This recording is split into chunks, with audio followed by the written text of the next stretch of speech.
Me kawo ka nan kuma 12 rana? Ki haƙuri ranki daɗi.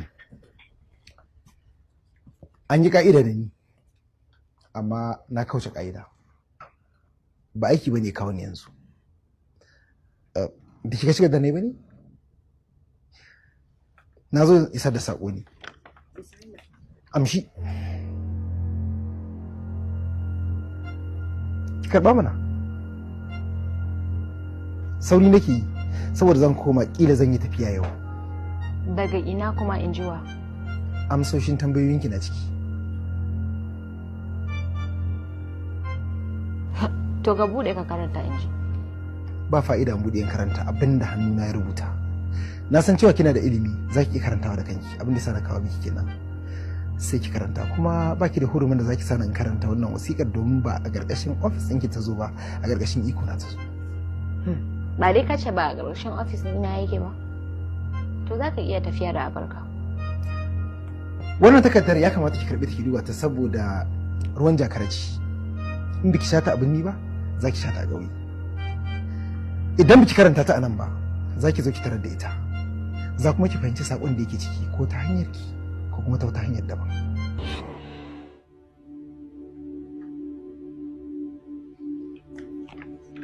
Na baki lafiya. Dakata.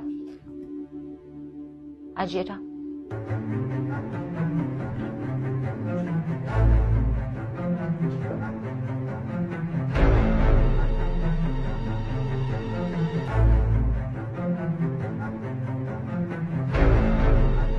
Za ka iya fitowa aiki gobe,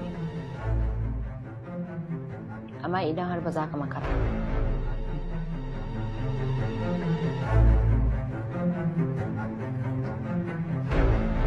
Ina ba da ni ba, wallahi ba da ni ba. Ai garin da Allah ya sa ban bar shi ya tafi da ita ba, kamar ni a ce in kai wa iyayena takardar sakina. Ai da na ji kunya, mutunci na ai da ya gama zubewa idan su.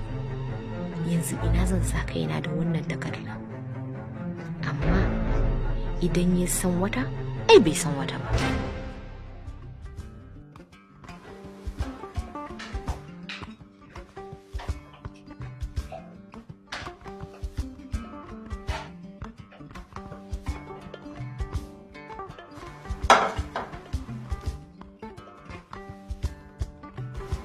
Wai ina za ka je ne? Kaga ina haɗa maka kayan kari. Ga dukkan alamu baki karanta takardar da na aje miki ba ku? Domin da kin karanta takardar da na aje miki, za ki gane cewa bana daga cikin